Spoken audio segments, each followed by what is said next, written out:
Bom dia, irmãos e amigos, alunos da IBLN. Que bom que vocês estão aqui conosco nessa aula. E é um prazer estar com vocês. Vocês aí podem dar o seu like na nossa aula, nessa manhã, né, de muitas bênçãos para vocês. E nós gostaríamos de começar a nossa aula orando, né, pedindo as bênçãos de Deus para este domingo abençoado pelo Senhor, né? Que as misericórdias do Senhor se renovaram sobre as nossas vidas e que você estivesse aí orando conosco na sua casa. Senhor Deus, eterno Pai, nós te louvamos, Senhor Deus, pelo teu infinito amor, pela tua bondade, pela tua misericórdia sobre as nossas vidas. Que as tuas bênçãos, Senhor Deus, venham sobre nós para nos abençoar, nos guardar, nos livrar de todo o mal, Senhor Deus. Abre o nosso entendimento, Espírito Santo, que tu possas, Senhor Deus, fazer com que as nossas mentes estejam conectadas com o teu trono, com o teu reino, Senhor Deus, e que tu possas abrir a nossa mente, o nosso entendimento, para que nós possamos compreender tudo aquilo que tu queres, Senhor Deus, que nós possamos compreender. Que nós possamos compreender para ensinar aquilo que as pessoas ao nosso redor, Senhor Deus, precisem também, Senhor Deus, da nossa explicação, Senhor Deus, porque este assunto, Senhor, é de total e fundamental importância para o teu reino. Senhor Deus, porque muitas pessoas chegam para nós dizendo que tem dúvidas, Senhor Deus, que tem algumas perguntas, que tem algumas... E nós precisamos, Senhor Deus, estar, como a tua palavra diz, afiados, Senhor Deus, para estar disponíveis para responder, Senhor Deus, às necessidades das pessoas, Senhor Deus. E que tu possas, Senhor Deus, nos usar para o teu reino, para a tua glória, Senhor Deus. E que nós possamos ser, Senhor, sempre as respostas das dúvidas, dos questionamentos, Senhor Deus. Que tu possas, Senhor Deus, sempre nos usar para a glória do teu reino, e para a glória também do teu louvor. Em nome de Jesus, Senhor Deus, nós estamos aqui para te dizer, toma, Senhor Deus, as nossas vidas, em nome de Jesus. Nos abençoa, nos guarda, nos livra do mal. E assim, Senhor Deus, nós te pedimos, perdoa os nossos pecados, em nome de Jesus. Amém. Nós estamos, como sempre eu faço, sempre tipo um resumo, para trazer a sua memória, porque nós passamos basicamente 7 dias sem nos encontrarmos, por isso que geralmente essas teleaulas, as pessoas fazem aulas mais curtas, e eu estava dizendo, conversando com as pessoas, mas nossa aula demora um pouco, e então nós resolvemos fazer aulas geralmente de 50, 55 minutos, então... Por quê? Porque nós passamos exatamente 7 dias, Se tivéssemos aulas todos os dias, então faríamos aulas de 15 minutos, Mas nossa aula é semanal, é uma aula só, Então, é o nosso momento de exatamente nós estarmos conectados e aprendendo do Senhor, E então, nossa aula precisa exatamente ter vários minutos de 15 minutos, Então...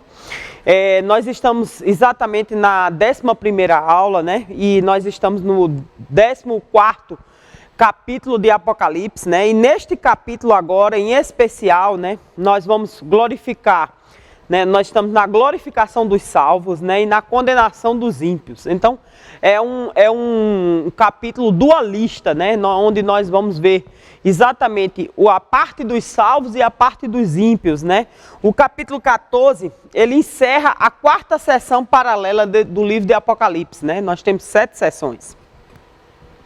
Venho sempre falando disso, Então, essa 4ª sessão, nós já vimos, Os 7 candeeiros, Os 7 selos, as 7 trombetas, e exatamente hoje a gente encerra, a fase do quarteto do mal, Esse quarteto do mal envolvendo o diabo, o anticristo, o falso profeta e a falsa meretriz, Que se levanta exatamente contra Cristo e a sua igreja, Cada sessão dessa cobre exatamente o período que vai da primeira até a segunda vinda de Cristo, E repentinamente essa cena, A cena exatamente da primeira vinda até a segunda vinda de Cristo, todo esse período, que nós repetimos aí, dos 7 candeeiros, 7 selos, 7 trombetas, né, e do quarteto do mal, nós vimos tudo o que acontece, e ele vai acontecer exatamente entre esse período, né, que a gente chama a grande dispensação, né? Nesse capítulo, vamos ver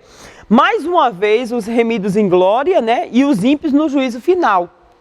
Nós vamos estar nesse dualismo, né, nessas duas figurações entre os salvos e os ímpios, né, tendo o juízo final.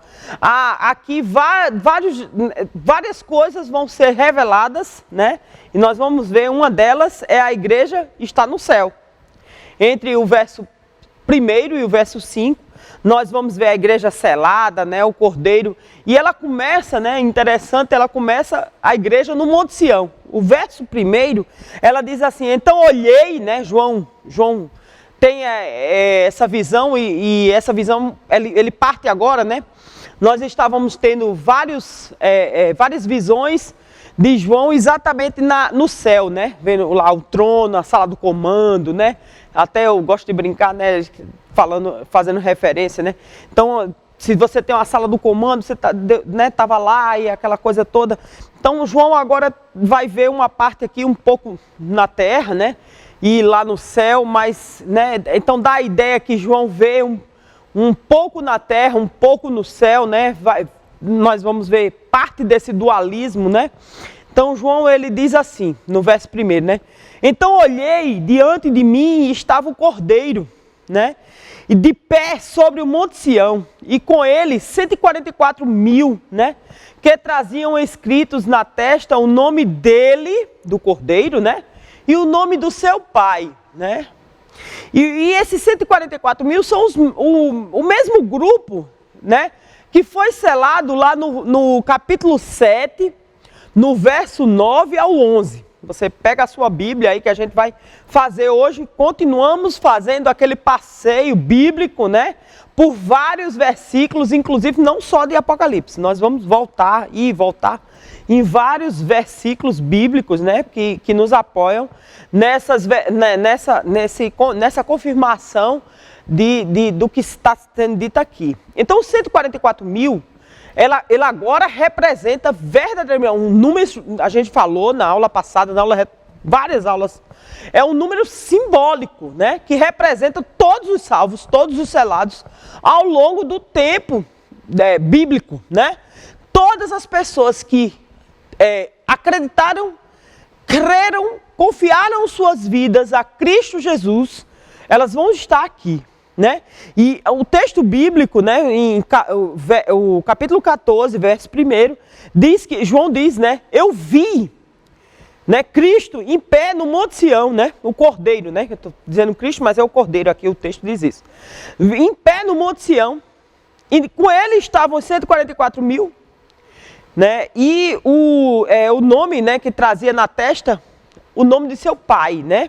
Então, como quem diz assim, Deus estava chancelando, né, o Cordeiro e os salvos, né, estava concordando, estava plenamente satisfeito com todos os selados, estava ali dizendo, esses verdadeiramente, eu estou dizendo que eles estão selados, né.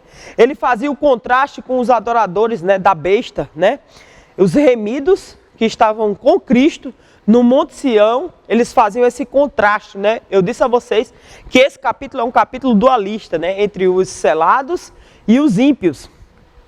Então, aqui a gente já começa a ver exatamente esse dualismo, né? Os remidos recebem também uma marca, né? O nome de Deus e do Cordeiro. Aquela marca, né, do capítulo 7:3 continua válida. Ela não perde a validade, tá? Agora eles recebem mais ainda, porque eles recebem o nome do pai e do filho, né? Parece não. É a assinatura deles, né? É como se validou, né? A assinatura deles valeu, né? Aqui eles concordaram, eles assinaram, eles, né, chancelaram aquele, né? está valendo, né? Isso que é verdadeiro, né? Mais do que a marca, né? O selo, não a marca, né? Mas o selo de Deus na vida dessas pessoas. Agora eles assinaram essa marca, né? O filho, que é o cordeiro, e o pai assinou essa marca. Então ela tem muita valia, né? É para todos verem, inclusive o diabo, o anticristo, o falso profeta, a falsa meretriz, todos os ímpios, para verem que Deus selou e gravou o nome dele naquele selo, naqueles selados, né? Embora os 144 mil são os mesmos do capítulo 7, né? Que eu já falei isso, né? Eles estão ali, sendo representados, né? De todos os tempos. Todos os selados de todos os tempos. João não está apenas ouvindo os selados, não está só ouvindo, né? Lembre-se que no capítulo 7 ele só ouvia, né? A voz, o cântico, né? No 8 diz até assim, né? A gente até brinca, né? Eu até brinco quando estou dando aula, né? Houve silêncio no céu, né? Só os homens chegaram. Depois, meia hora depois as mulheres estavam se adornando, só meia hora depois ela vai chegar. Isso é só uma brincadeira, tá? Mas agora ele vê, né? Vê os selados. Ele vê os selados. Agora é uma definição, né? De lugar, o Monte Sião. Esse Monte Sião não é um lugar aqui na terra. O Monte Sião é um lugar no céu, né? Trata-se da cidade da Nova Jerusalém. Então, João vê, faz uma referência ao Monte Sião, mas não é um lugar aqui na terra, é um lugar lá no céu, né? A cidade santa. É a Nova Jerusalém, é Sião celestial, conforme está em Hebreus 12, 22, né? Trata-se dessa cidade maravilhosa que Deus tem preparado para nós, né? Duas igrejas agora estão nitidamente contrapostas. A igreja de Cristo Jesus e a igreja que o diabo preparou para ele, né? E a nossa igreja, a igreja de Cristo Jesus, ela está pronta, ela está reafirmada com o nome do Cordeiro assinado e o nome do Pai, né? O Pai está reafirmando a sua igreja. Os 144 mil reunidos aqui na terra, né? Foram selados pelo próprio Deus e glorificam esse Deus lá no céu, né? Verso 2, agora 14:2, 14:3, né? A igreja está cantando no céu, né? Esse canto que é extremamente conhecido, foi muito propagado nas igrejas nos anos 80, nos anos 90, né? Enquanto os adoradores, né, da besta blasfemam, né?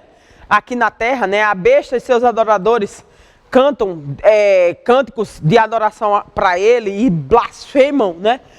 Contra nós que estamos selados, salvos e adoramos ao nosso Deus, né? Aqui na terra os crentes sofrem, choram, né? Mas Deus lhes enxugará dos olhos toda lágrima, né? Essa é a nossa garantia, né? Esse é o nosso consolo, esse é o nosso contentamento, né? A igreja é o povo remido por Deus, totalmente separado do mundo, né? Conforme o verso 4 e 5, né? E os remidos não se prostituíram com a grande meretriz, isso é maravilhoso, né? A expressão não se contaminaram, né, com a mulher, né? Não se contaminaram e continuaram castos, celibatos, né? A Bíblia não considera o sexo no casamento uma contaminação, né? Ao contrário, né? O lugar do sexo é no casamento, né? Apocalipse 19:22 ressalta isso. Antes, essa expressão que denota pureza sexual, né? João estava a falar, né, de diversas vezes da idolatria que a besta, né, proclama, que é a porneia, né? Que vem a palavra pornografia, né? Que está em Apocalipse 14:8, né? Ou 17:2, ou 18:3 e 9, né? A igreja é a virgem pura apresentada para o seu noivo, né? Que é Cristo Jesus, conforme 2 Coríntios 11:2. Assim, os 144 mil são as virgens, né? Castras, né? No sentido de terem se recusado de marcharem e participarem da prostituição e adorarem a besta. Mantiveram-se puros e se mantiveram virgem, adorando a um só Deus, que é Cristo, que salvou as suas vidas e adorando e glorificando a Deus, o Pai Celeste, tá? Os remidos são os seguidores de Cristo Jesus. 14:4. Eles não seguiram a besta como os demais, conforme o Apocalipse 13:8, né? Mas seguiram o Cordeiro. Verso 14:4. Seguiram o Cordeiro, ainda que para a morte, né? Lembre-se disso, que a besta, quem não seguiu a besta, ela foi matar, né? Os remidos são discípulos de Cristo. Eles ouviram a voz do seu pastor e seguiram. João 10:3 e 4, né? Eles negaram a si mesmo, tomaram a Cristo e seguiram ao seu Senhor, né? Ainda que para a morte, porque quando eles morreram assim, seguindo a Cristo, eles venciam o diabo. A gente explicou na aula passada, né? E isso dava uma raiva, né? Um furor, uma ira no diabo, porque quando eles morriam seguindo a Cristo, eles venciam o diabo, né? E o diabo ficava irado com isso, né? Os remidos são eleitos de Deus. Eles seguem o Cordeiro porque não pertencem a si mesmo, mas pertencem ao Cordeiro, né? Eles foram remidos pelo sangue do Cordeiro, Apocalipse 5:9. Eles creram em Jesus e trilharam o caminho da graça em Cristo Jesus. Os remidos são as primícias de Deus. As primícias aqui não são um grupo seleto da igreja, mas toda a igreja é a igreja dos primogênitos. Lembrem lá da praga do Egito, a última, né? Praga, né? Por que Cristo? Porque a última praga era o primogênito. Porque Cristo queria mostrar a Faraó que só existe um primogênito, que é Cristo Senhor, né? Ele era o primogênito, ele era o principal, né? Hebreus 12:23. Os remidos são os puros de lábios e de vida. Enquanto os ímpios blasfemavam e se contaminavam com a meretriz e seguiam a mentira, a besta e seus falsos milagres, os remidos não tinham a mentira na boca, né? E nem a mácula na sua vida, né? Eles seguiam a verdade, que era Cristo Senhor, né? O juízo é anunciado aos moradores da terra, né? Versos 6 e 7. Os moradores da terra são exortados e temeram a Deus e deram a glória a Ele, né? Versos 6 e 7. O capítulo 13 encerra com uma nota triste, né? Quem é como a besta que pode pelejar contra ela, né? Mas agora a gente tem uma boa notícia para dar a todos, a igreja, a tudo, né? A gente pode anunciar, somos informados que a besta tinha autoridade, né? No capítulo 13 é informado isso. A besta tinha autoridade sobre tribo, povo, língua e nação. 13:7. Mas agora o anjo, né? Proclama uma boa nova. Como Cristo, quando veio à terra, né? Todo o povo recebeu as boas novas, que era Cristo, o Senhor, nasceu em Belém, o Salvador, né? Isso foi a melhor notícia que o mundo recebeu em toda a vida, né? Aqui a gente recebe uma boa nova. Qual é? Existe um que pode lutar contra a besta. Quem é? Cristo Jesus.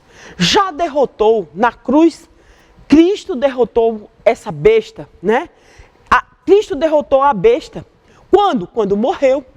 Quando derramou seu sangue, Cristo desfez as obras de Satanás. Quando ele ressuscitou no terceiro dia, Cristo completou a sua obra e a besta ele não tinha poder sobre a morte. E Cristo nos dava uma nova vida nele, né? No seu poder. Ele aniquilava o poder de Satanás completamente, né? Somente Deus é digno de ser adorado. Por quê? Porque ele tinha todo o poder. E agora, por um único ato, né? Ele podia, agora desfazia todas as obras malignas de Satanás. E ele podia derrotar completamente, né? Porque ele é Deus Criador e Deus Redentor. E desfazia todas as obras de Satanás. Os moradores da terra são alertados sobre a chegada do juízo de Deus. Ante o juízo, Deus alerta, avisa e conclama que arrependam-se. né? As trombetas do juízo sempre avisam e o que? O homem ao arrependimento, né?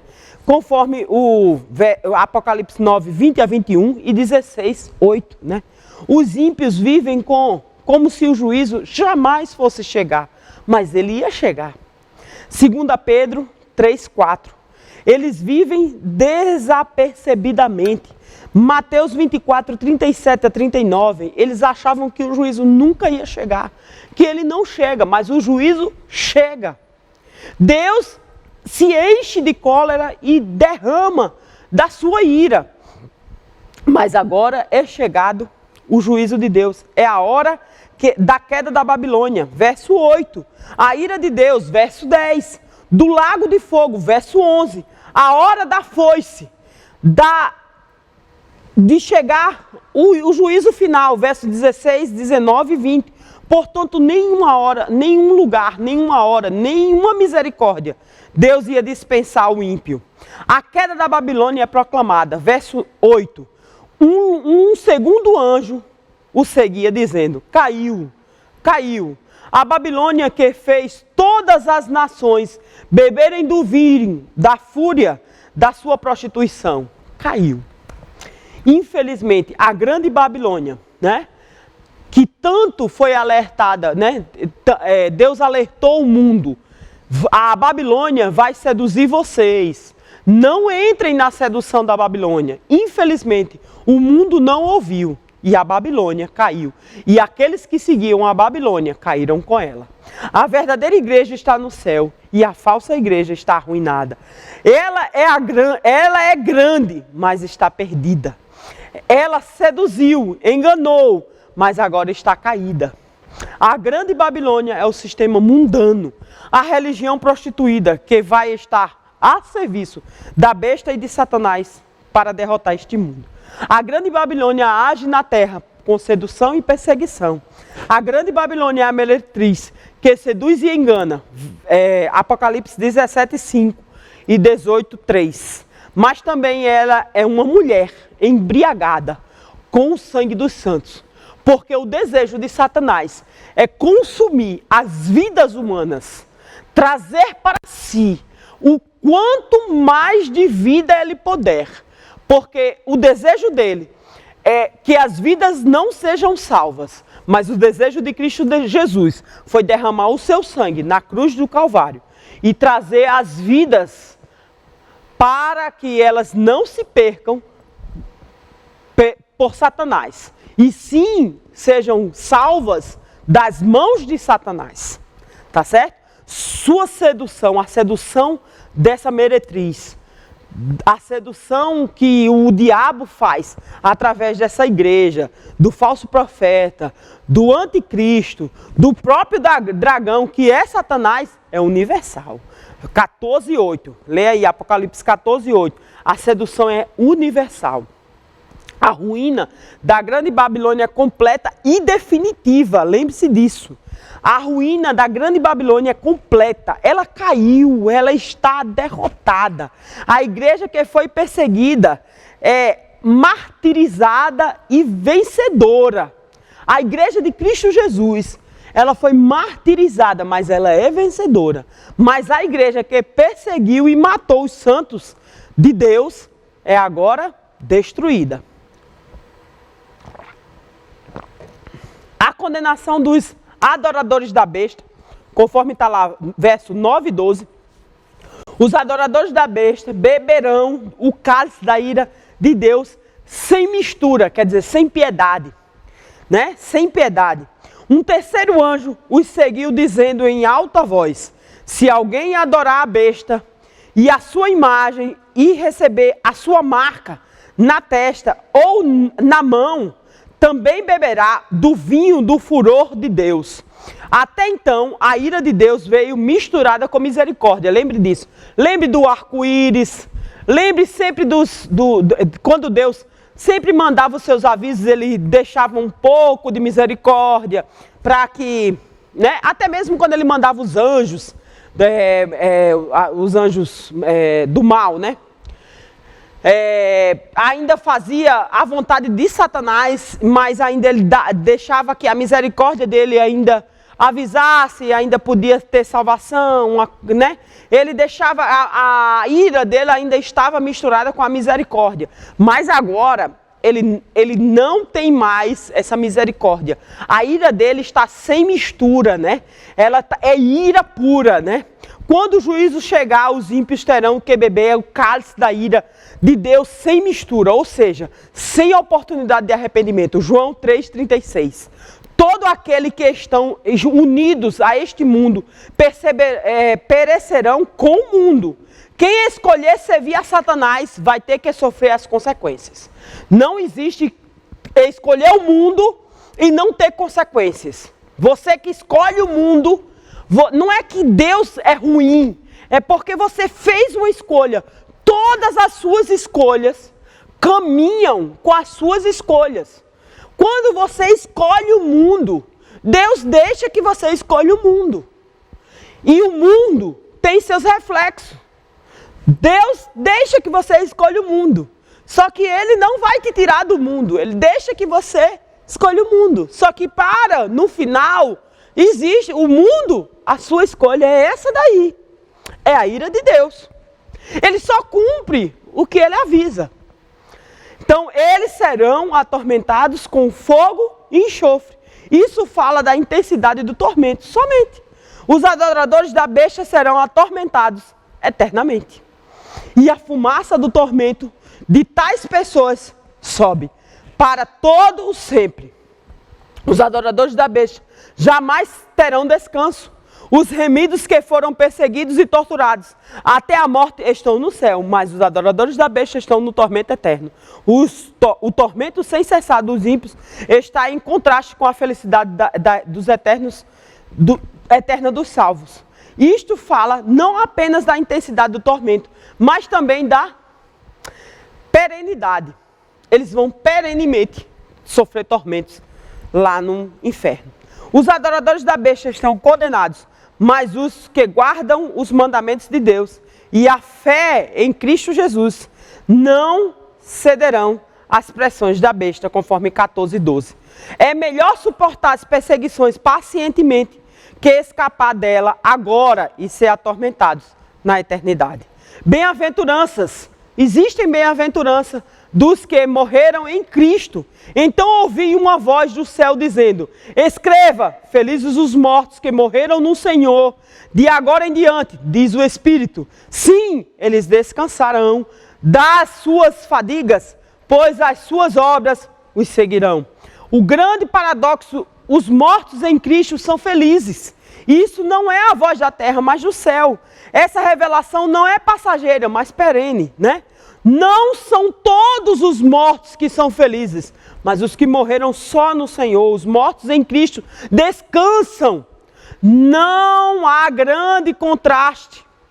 Os ímpios são atormentados, verso 11. Mas os remidos descansam. Aqueles que morreram em Cristo não morreram, eles dormem, esperando a volta de Cristo Jesus para levá-lo para viver eternamente com Ele no céu. Né? Mas os que morreram sem Cristo, infelizmente, gente, infelizmente, né? Os mortos em Cristo não são levados para o céu pelas obras, mas por quê? Porque decidiram por Cristo. As suas decisões seguem eternamente, tá? A segunda vida de Cristo para a colheita do justo, né?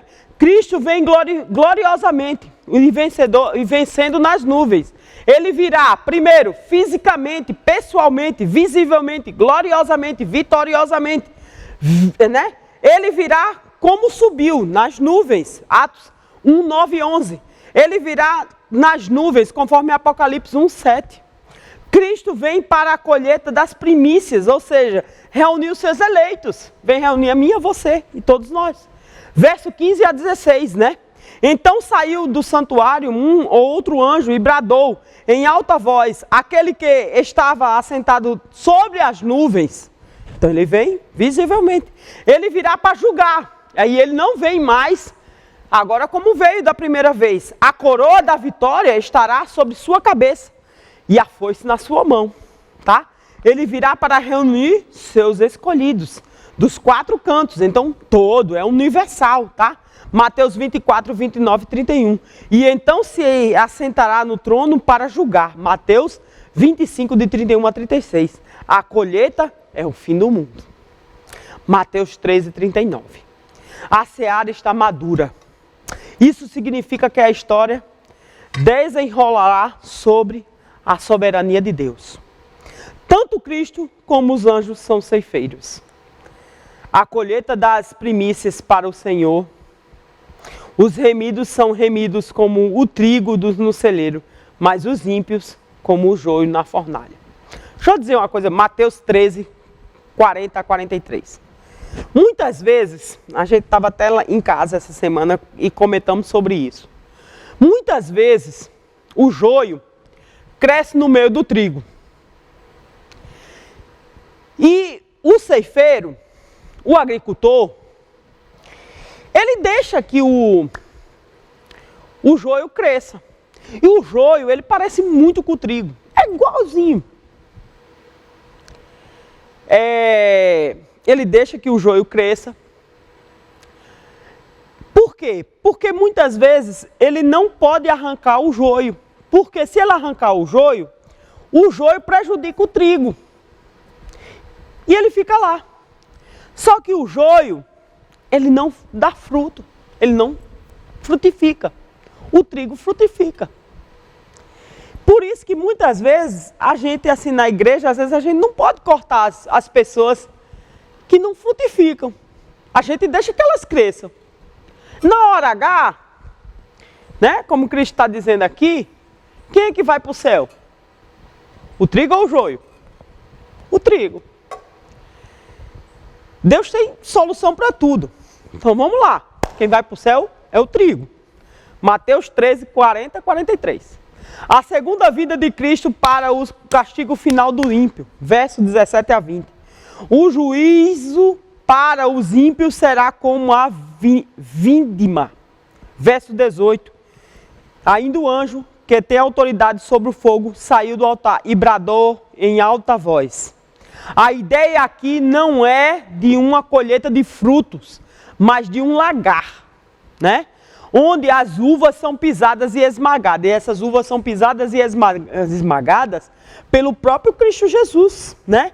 Essa é a ideia clara do furor da ira de Deus contra o ímpio que blasfema no seu nome, perseguindo a igreja. Isaías 63, de 1 a 6. Em Apocalipse 19, 15, mostra o próprio Cristo pisando o lagar, né? E pessoalmente pisa o lagar do vinho, do furor, da ira, do Todo-Poderoso. O lagar é fora da cidade, não é dentro da cidade. Ou seja, os salvos não participarão desse juízo, certo? Versos 19 e 20, né? Esse lagar, é o lagar da cólera do próprio Deus. Os remidos não sofrerão esse juízo, tá? João 5, 24. Os remidos serão a delícia do próprio Deus. Né? Nós aproveitaremos com o próprio Deus. A noiva do Cordeiro, enquanto os ímpios serão alvos da ira do próprio Deus. O juízo de Deus será completo sobre todos os ímpios em todo lugar. A extensão de 1.600 estádios é igual a 360 quilômetros, ou seja, a distância de norte a sul da Palestina, ou seja, de Dan a Betseba. O sangue vai até aos freios do cavalo, ou seja, 1,5 metro. 1,5 metro, eu sou pequena, de altura. Esse mar de sangue é, sem dúvida, um símbolo completo e total do juízo de Deus, que alcança aos ímpios plenamente em todos os lugares. Qual é a nossa conclusão? O que é que a gente pode dizer do capítulo 14? Na humanidade só há 2 grupos. Beleza? 2 grupos. Os salvos e os perdidos, meu amigo. Vamos falar sério. Quero estar dentro dos salvos. Só existem 2 grupos, né? Os salvos e os perdidos. Os adoradores da besta e os adoradores do Cordeiro. Os que estão com Cristo no Monte Sião e os que estão atormentados dia e noite. Aqueles que estarão cantando com Cristo e os descansando no céu e aqueles que estão atormentados pelo diabo. Na humanidade, só há duas igrejas. Só vão existir duas igrejas. A igreja verdadeira dos 144 mil, os selados, redimidos, as primícias de Deus. E a igreja apóstata, né? Que a besta criou, que segue a besta, que recebeu a marca. A marca. Nós fomos selados, eles recebem a marca. Né? Nós fomos selados por Cristo Jesus. Quando fizemos a nossa escolha por Cristo Jesus. E eu quero saber de você, e você pode muito bem, né, me esclarecer. De que lado você vai estar? Você tem o selo de Deus, que dá direito à vida eterna, né? Sua vida é pura, seus lábios são puros, você está preparado para o dia do juízo? Porque pode ser a qualquer hora, qualquer momento. Sua lâmpada está cheia ou está vazia, né? Hoje ainda, Cristo está te dando a oportunidade. Por isso que eu estou falando para você. Logo, logo, o juízo vai chegar. E você hoje ainda tem a oportunidade. Cristo está te chamando. Beleza? Mas ainda tem uma mensagem muito bacana para você. Porque Cristo ainda está te dando a oportunidade. Mas ele, no capítulo 15, ele começa a fazer o seu juízo severo. E a gente não quer que você passe por essa severidade desse juízo. No capítulo 15, né? O capítulo de 1 a 3, vamos fazer aqui, rememorar para você não ficar meio que perdido. No capítulo 1 ao 3, Jesus vem, traz seu Espírito Santo, né? E traz o candeeiro, né? As igrejas são o candeeiro de Deus, né? Traz luz para a humanidade, né? Existe muita treva na terra, mas os candeeiros, né? A igreja é essa luz, né? Elas são abençoadas, é o que Cristo trouxe para trazer luz, né? Não importa, não julga, porque isso não é seu. Eu já disse que o julgar de Deus não é seu. Quando você julga, quem peca é você, não é o pastor, não são os irmãos da igreja. Quando você chama um irmão ou o pastor de hipócrita, quem peca é você, não é a igreja, não é o pastor, e é você, tá? A igreja, Deus constitui a igreja e os irmãos como abençoados para abençoar outros. Se eles não estão fazendo, o erro é deles. Deus vai trazer juízo sobre eles. Mas quando você os julga, quem peca é você. Então, as igrejas e os irmãos são candeeiros. Se eles estão errando, meu irmão, ora por eles. Ora por eles, porque eles são para ser luz, tá certo? Eles são abençoados pela contínua presença do Espírito Santo, pelo espiritual que Cristo Jesus colocou sobre eles. Se eles erram, ora por eles, tá certo? No capítulo 4 e 7, do 4 ao 7, vimos que o povo de Deus é perseguido repetidas vezes pelo mundo e exposto a muitas e muitas provas de aflições. E são abertos 7 selos. No capítulo de 8 a 11 é feito o juízo de Deus. O juízo de Deus são visitas repetidas, né?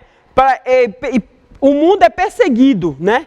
Mas esses não se arrependem, os pecadores não se arrependem, né? São as 7 trombetas da ira de Deus. Do capítulo 11 ao 14, que é o que acabamos de ver, vimos que esse conflito entre a igreja e o mundo torna-se intenso, mostrando um combate entre Cristo e Satanás, entre a semente de Deus, que é a mulher, e o dragão. Agora, no 15, nós vamos ver, né? Aí tem aquela pergunta, né? Quem é capaz? E aí a gente viu que Cristo Jesus é capaz.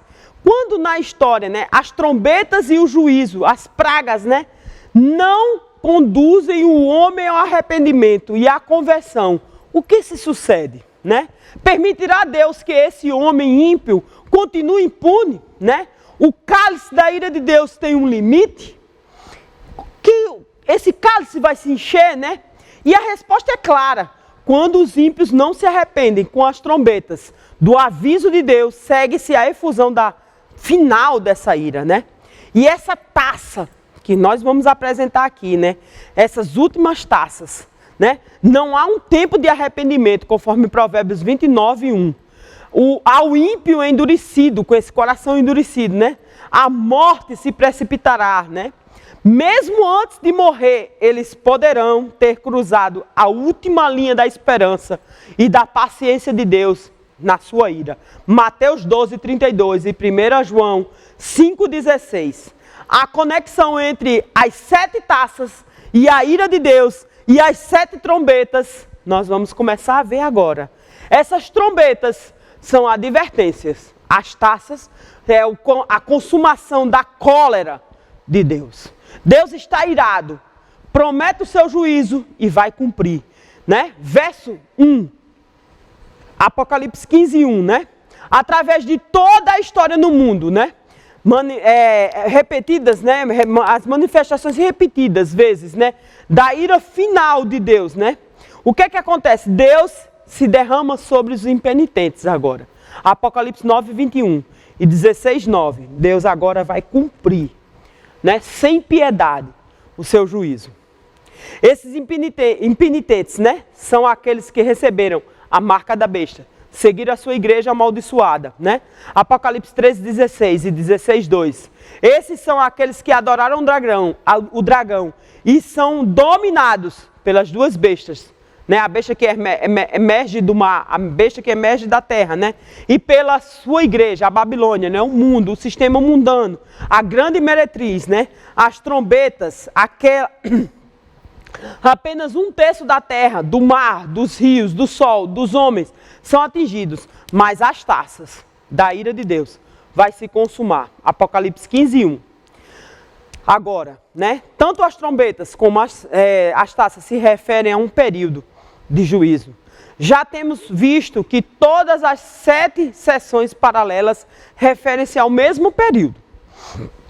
Ou seja, o tempo que vai da primeira vinda de Cristo até a sua segunda vinda, essa medida, né, do fim, agora vai se completando o juízo final, né? Tanto as trombetas quanto a taça termina com uma cena, né, do juízo final. O capítulo 14, do 14 ao 20, vimos que a cena da colheita, né, do trigo, da vindima, né, o ímpio, né, esmagado no lagar de Deus, nós vimos isso, né? Agora nós vamos ver o capítulo 15, né? Aqui o capítulo 14 é o final da 4ª sessão, o capítulo 15 é o início dessa 5ª sessão paralela, né?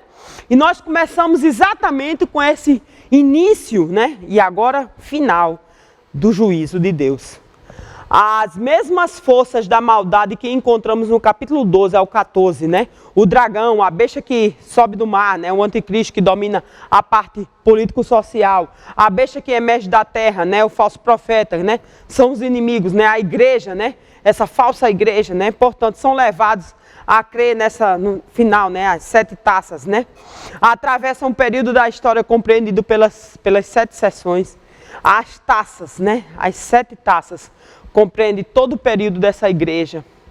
Elas apontam e implicam especialmente para o dia do juízo. As condições que procedem imediatamente agora, né? As trombetas são o juízo parcial. São alertas de Deus. São avisos solenes de Deus da sua ira. Lembre-se, né? Lembre-se que ainda tem misericórdia. Mas as taças falam da ira sem mistura. Aquela ira sem mistura que eu falei, né? Da consumação da cólera, né? Uma visão da igreja, né? Da glória, né? João vê os 7 anjos preparando, né? O derramar sobre o mundo as 7 taças da ira de Deus. 7 é o número da perfeição de Deus. São 7 anjos com 7 taças. Esses são os anjos do juízo, né? Anjos do juízo, né? Esses são anjos final, do juízo final. Agora não é mais o tempo de oportunidade. Chegou o juízo, a consumação da ira de Deus. Pensa que a gente fala isso, né? Ai, vocês vão morrer, que bom, né? Que vocês escolheram isso mesmo. Não, a gente fala com pena. Com pena assim, né? Pesar. Antes dos anjos derramarem os flagelos finais sobre os ímpios, João vê a igreja gloriosa.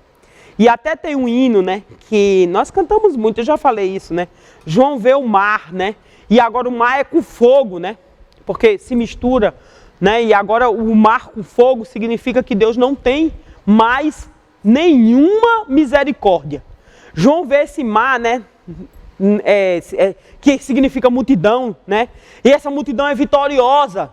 Mas essa multidão vitoriosa e Deus não tem nenhuma misericórdia porque Ele vai fazer o juízo dele, né? Onde está esse mar de vidro? Está diante do trono de Deus, Apocalipse 4:6, né? Está no céu, a igreja está no céu e é gloriosa, né? Simbolizava essa retidão, né? Essa transparência de Deus revelada, né? Quem é essa multidão? São os vencedores da besta, né? Eles venceram a besta sendo mortos por ela, né? Lembre-se disso, né? Quando as pessoas morriam porque não queriam seguir a besta, elas venciam a besta. E isso dava o direito a elas irem para o céu, né? O que essa multidão está fazendo? Ela está com uma harpa, né? Entoando os hinos, né? Hinos. E que hinos são esses, né? Essa música. Tudo para Deus tem música, né? Quando Jesus nasceu tinha música. Quando Deus criou o mundo tinha música. Quando as pessoas chegam no céu tem música, né? No céu há muita música. Tá? Deus é um Deus que gosta de música. Vamos nos unir aos coros celestiais e cantar ao Senhor sempre, tá? Música é uma coisa que vai ter no céu. Antes de João escutar as blasfêmias dos ímpios, ele ouve cânticos dos remidos.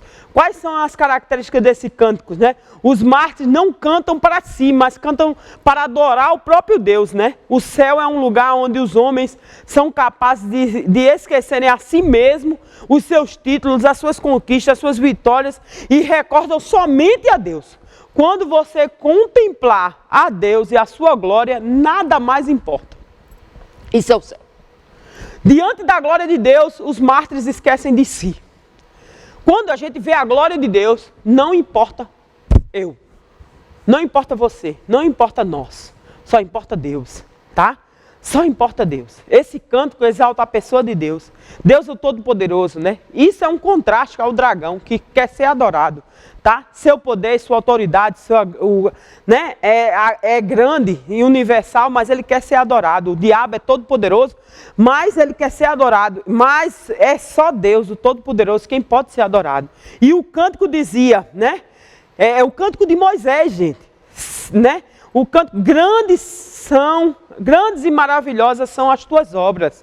Senhor Todo-Poderoso, justo e verdadeiro são os teus caminhos. Ó Rei das nações, quem te temerá, né? Quem não te temerá? Deixa eu ver que eu parti o cântico, né? Quem não te temerá, ó Senhor? Quem não te glorificará? Quem não glorificará o teu nome? Pois tu, somente tu, és santo. Todas as nações virão à tua presença e te adorarão, pois os teus atos de justiça se tornaram manifestos. É uma canção muito conhecida, né? E nós cantamos muito nos anos 80, 90, né? E é um cântico de Moisés, tá? Feito para Deus, ele adorava a Deus dizendo isso. Então Deus é santo, a santidade de Deus é única, é singular. E nós vamos cantar isso no céu. É essa canção que se cantava no céu. Esse cântico exalta as obras de Deus, os feitos de Deus, as maravilhas de Deus, o poder de Deus, os atos de justiça de Deus. Esse cântico exalta os caminhos de Deus, os feitos de Deus e os triunfos de Deus. Os anjos, no último flagelo, se preparam para agir, né? Então, os 7 anjos dos flagelos saem do santuário para agir. Como é que eles saem para agir? Eles saem para demonstrar, mediante a vingança, tá? Lembre-se das nossas escolhas. Quem escolheu o mundo vai receber aquilo que escolheu, tá? Ninguém pode desobedecer à lei de Deus. Lembre-se, esses anjos saem do altar de Deus. Saem da arca de Deus. A arca da aliança guardava as tábuas da lei, tá? Então, quem escolheu o mundo, ninguém desobedece à lei de Deus e sai impune. Ninguém pode desobedecer à lei de Deus sem sofrer o castigo da lei de Deus. Aqui o santuário designa a morada de Deus, o céu. Esses anjos vêm da presença de Deus e servem a Deus quando derramam o juízo. Os 7 anjos são ministros, agentes do próprio Deus. Verso 6b.